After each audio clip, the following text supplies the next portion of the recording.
there, my lovely viewers, it is I, Max from Facts and Fiction Studios, with another video. Well, a preview of the quote-unquote absolute Ben 10 is finally here, and it's quite refreshing to see. Thanks to the Instagram account Comics and Signatures, we learned a bunch about this comic with a unique take from the original series, like the fact that Ben's parents are on the verge of a divorce, and that is why he's on the road trip with Grandpa Max and Gwen. Oh, and apparently Gwen is an alien conspiracy theorist in this iteration. So let's break all of this down. The preview begins with our first look at this mysterious alien that's looking out to space in his spaceship. He's a Vilgax or an entirely original character. Honestly, it's hard to tell, but the artwork here is amazing and really well done. However, what this character says is quite chilling and reveals quite a bit about them. They seem to relish in being a conqueror, as he sees the universe as a territory to be conquered and ripe for subjugation for him, not sparing to admit that he had demised countless worlds that tried to oppose him. As he asks if there's any weapon that can pose a threat against him, we cut to a panel of the Omnitrix pod flying through space, to which he claims it will be his. We are then taken to the next scene, which is Ben, Gwen, and Grandpa Max around the campfire, already at the start of the road trip, like the original series. I love this little complaint by Ben that he has the red and blue Sumo Slammer cards, but not the gold, asking when he would get one. It's a neat callback to the original series episode, Washington BC, when Ben was obsessed with getting his hands on one. Anyway, Gwen sarcastically asks him if he wonders how sad it is that he's so deep in Sumo Slammers, to which Ben responds with,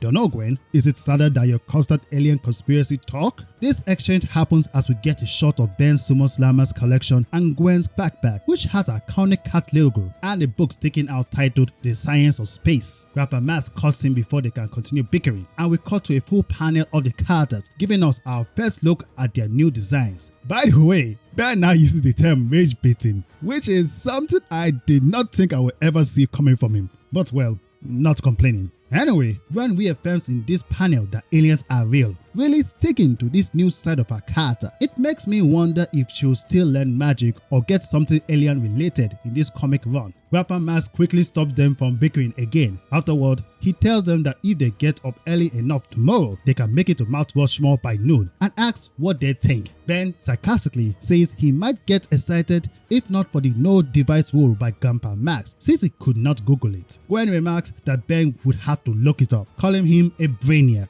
to which Grandpa Max says it's not a punishment and that he doesn't want them to waste their whole summer on their screens 24/7. You know, because it's 2026 and not 2005 like when the original series first came out. Back to the preview, Ben comments that he's got his cards and Gwen, or nerdy girl as he calls her, has a trusty science book, which triggers Gwen to make the uncalled move by stating her folks are the ones using the road trip to get rid of him. Honestly, I think Ben's crash out in these next two panels is justified. Like, imagine being 10 years old, how you've seen your parents fighting or lose interest with each other, then they send you off on a road trip, and maybe for once you can take your mind off them for a while, only for your cousin, in an act to one-up you, reminds you with, well, my parents are happy, yours are unhappy, and sent you here to keep you away. No matter what Ben said earlier, he did not deserve that kind of comment. So yeah, Ben storms off, ignoring Grandpa Max's call. The next scene that we're taken to is this military officer reporting to someone of an incoming bogey, which you and I know is the Omnitrix, before returning to Ben, who is now lost in the woods. He complains about Gwen, but that's cut short by the Omnitrix about crash landing right at him, just like in the first episode of the original series. So Ben goes to check out the crash site, and he's obviously creeped out. He even makes the decision to go and find Grandpa Max, but then the Omnitrix shoots out and latches onto his wrist in liquid form, scaring him as he struggles to get it off. But you know the story already. It won't let go,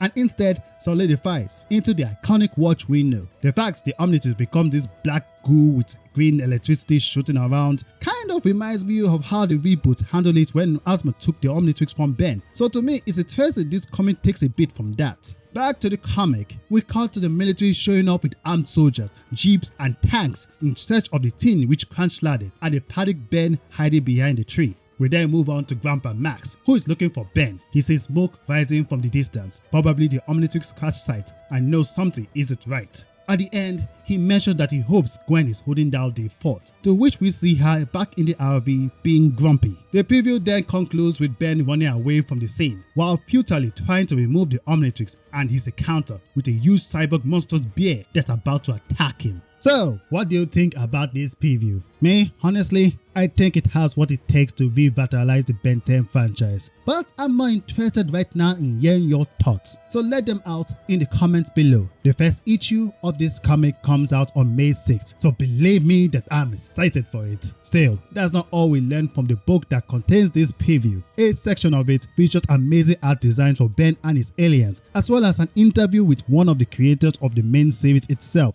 So, if you want to know more about this upcoming comic, then like this video, be sure to subscribe to the channel and click the notification bell for updates. You can also click the video on the left for more in-depth things about the comic, like ideas, directions, and general plans, as well as the parallels and inspiration it takes from the original series. I also talked about a 6th TV series that's allegedly in the works. Thank you for watching. This has been Max from Facts and Fiction Studios, and I'll see you next time.